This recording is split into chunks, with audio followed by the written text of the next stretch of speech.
Page 110, Light and Blue. This is a blues style piece. 2 pages long, 8th notes all over the place. 4/4 time, no sharps or flats in the key signature. We got accidentals. But as far as the key goes, we're in the key of C major. So make sure you can do the scale for C major and the scale for A minor. At least a couple octaves up and down. I got scale videos on that. Go do what I say in those. That's fine. Let's take this one hand at a time to make sure we get the fingering and all, because I got some fingering suggestions. And there's some tricky spots here. At the beginning, 1, 2, 1, here. Here. We're kind of stuck with that. I don't like doing a 1, 2, 1 fingering like this, but in this piece we kind of need to. I mean, you can always do a 2, 3, 1, usually as a substitute for that if you'd rather, but the 1, 2, 1 is okay. So it's 1 and 2 and 3 and 4 and again 1, 2, 1 fingering. Here. Now, measure 3, they got a 4, 2. I don't like doing that. So what you can do is just use 5th finger. Here, 3, 2, 1. You don't need to cross over. And in measure 2, if you want, come here. Instead of 2, use 3, a little finger. And see, now you're in position here. That's all. You could also, in measure 3, you can do 5, 4, 2, 1. This or this. I don't care which fingering, I just don't want to cross over the thumb. I don't want to do that. And anywhere else with the same passage, I'm going to finger it 5, 3, 2, 1 or 5, 4, 2, 1, depending on what I do. I don't know. You should be consistent in how you finger it. Measure 4, the notes are here, a D sharp and an E. Here, and I still do a 3, 2, 1, so I don't have to cross over. They want here. I do this. But it has an AVA above it, so you got to go up an octave here. And then the dotted line goes away, so now you're back down here.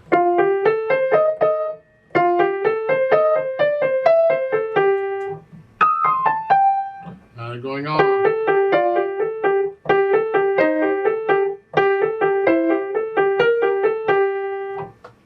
Measure 13. They have you doing a here. I mean, good practice, it's just not necessary. Start with 5th finger. This all the way through. I don't have to cross over the thumb at all, and the same thing for measure 17. Left hand, broken chords, 4 chord, 1 chord, and occasionally you get a 5, 7 chord. So much for the left hand, put them together. Here.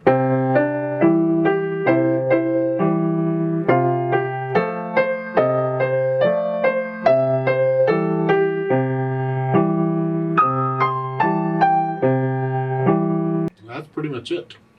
Measure 13, slightly different melody, but same idea.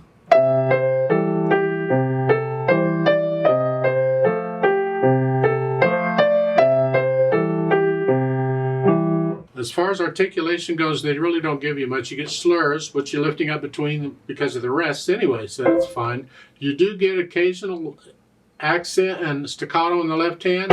Okay, you just give a little extra.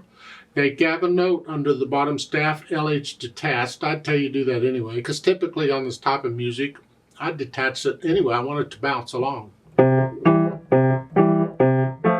Not short, just detached.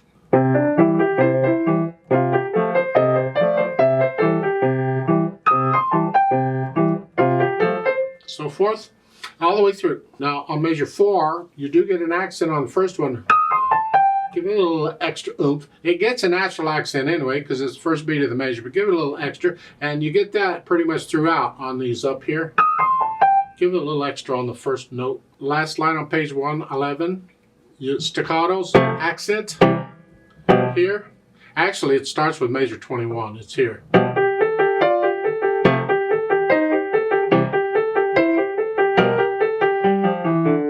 And at the first ending, at the end of it, you're going to repeat back. There's no reverse repeat sign anyway, so you go back to the beginning. Connect it. Connect into the first note at the beginning. It leads into it. Leads into there, and then disconnect. Also, at the bottom of page 110 on measure 12, you have the eighth notes. Lead those, connect those to the C at measure 13. They lead into it, so connect those. They have a retardando for the second ending here. And that's still a B flat there. They have a pedal there. If you want to pedal that note to color it because you're holding it out, that's fine. I'm not going to bother with it. They're not using pedal anywhere else, so forget it. But you can put pedal, just put the pedal down with the note or right after it. And lift the pedal with the hands. It just colors them. It gives it overtones. Because of the fermata, you're going to hang on to it for a while. I don't know for how long. You feel it. You decide how long does it feel right. If I do it with a metronome, I'll double the value and I'll hold it for 4 counts instead of 2. Speed, well, blues tempo, we're going to do this in a blues style. And a blues style is you swing the counting for the eighth notes. It's not 1 and 2 and 3, and it's 1 and 2 and 3. And when you do it in a blues style, that slows it down a little bit. So it's here.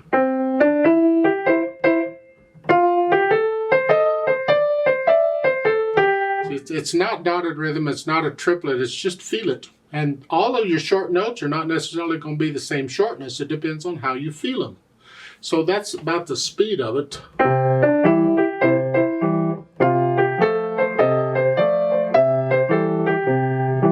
I didn't do dynamics. Let's back up a little bit. Rewind.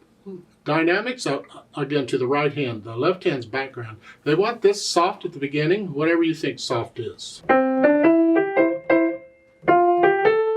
It makes the accented notes medium soft, up a little bit. At the bottom of the page, measure 12, you have a hairpin, a crescendo to get up. You go to moderately loud. The accented notes in the left hand will be moderately soft here. You can bring those out.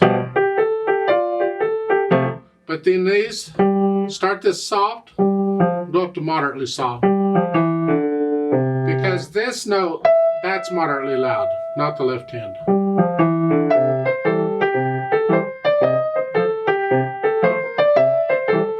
And you do page 111 at moderately loud. So you got page 110 at soft and then moderately loud. And get to know it, because you can alter that slightly. You can change it just a little bit.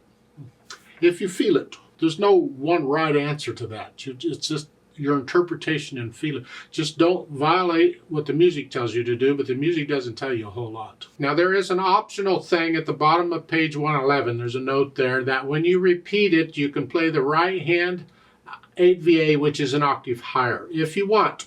I don't recommend changing the left hand. Leave the left hand where it's at. On the first ending, you're here. During the rest, rather than here, you just come up to here.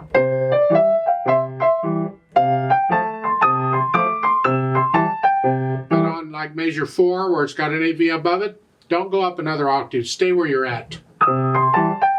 That's what they're saying. With notes marked AVA as written, well, that's what I mean. Just, you're already up there. Don't go up another octave. That's fine. I'm not going to do that in the play with me on this.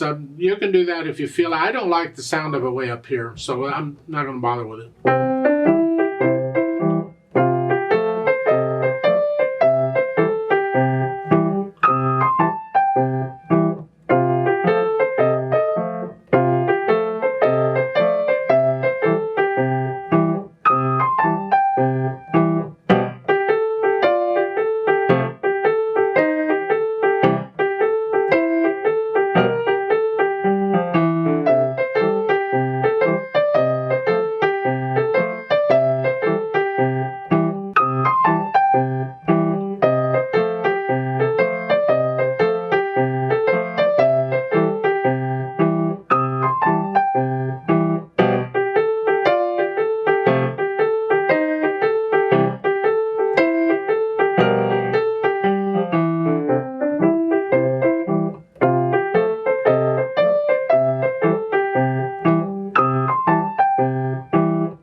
couple minor things. On page 111, when you get down to the last couple of lines or so with the staccato accent notes and the chords, these are a little louder than where you've been. So if you've been playing these moderately soft, then you can play those moderately loud, because this is moderately loud. It's going to make them both sound about the same. You want to play them a little louder than that? Play them loud. Make them stand out a little bit. Okay, that's fine. Then on the last measure there, the second ending, when you slow it down, we tend to even out the swing. We're not so much a 1 and 2, and when it gets slow, 1 and 2, we tend to just even that out, 1 and 2, and it blends into it here. So you can just play those evenly if you're playing them. Yeah. I like to play it with you very slowly. Let's just double check all the notes and the rhythms. Not going to do any dynamics. I'll try and do the accents. We are going to do the repeats. I'll give us 4 counts. So let's just play it together slowly. 1 and 2 and ready and go and